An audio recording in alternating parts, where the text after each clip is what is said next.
Good day! Valuable updates po muna tayo ngayon kaya tapusin ang video dahil sa mga surpresang topic natin sa videong ito.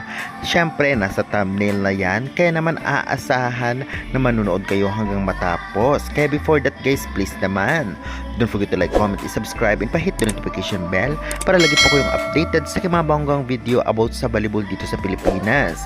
Maraming salamat sa suporta nyo. Siyempre, unahin po muna natin ang PBL schedule na magaganap bukas nga August 23, 2025 at ang venue nito ay sa Pearl Sports Arena. Narito po ang mga teams na maghaharap-harap dahil lahat po sila maghaharap-harap bukas. Una maghaharap nga ay ang KSU o Provincial University versus Sauce Coffee 1:30 p.m., PLDT versus Signal 4 p.m. at Creamline versus Cheritigo 6:30 p.m. Again, ang venue ay sa Pearl Sports Arena. Siyempre mapapanood sa One Sports Plus, Signal apps at Pilipinas Live apps.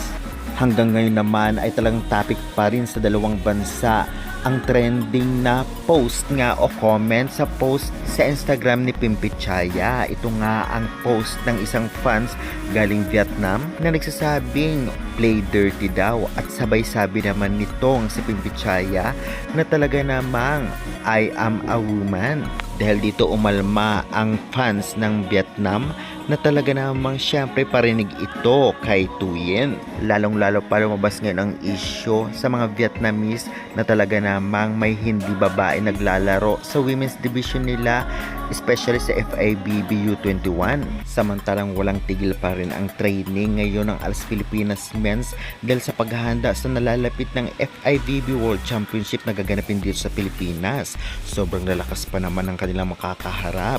Kaya naman manalo matalo ay suportahan na lang natin ang ALAS. Ganun pa man gagawin nila ang lahat para may panalo o mapahirapan man lang ang kanilang katunggali. Samantalang may special guest naman sila from Korea or South Korea. Ang isang sikat din na personality o K-pop group na Boy Next Door na magpe-perform nga sa September 12 dito sa SM Mall of Asia Arena. Kaya good luck na lamang at syempre good luck sa ALAS Pilipinas Men. Samantalang mga latest updates sa kanilang IG account. Grabe, si Jemor de Guzman ay syempre ang kanyang ini-endorso ay talaga namang naka-flex sa kanyang IG story. Samantalang ito naman ang latest update kay Dina Wong at Ivy Laxina na talaga namang nagsimba. Ganon din si Gia kasama ang kanyang husband. At syempre narito pang ibang update. Ito naman si Tots Carlos at Kelly Grito ay talaga namang ipinasyal ang kanilang magarang sasakyan. Iba talaga ang magjowa bells. Kaya good luck na lamang sa lahat.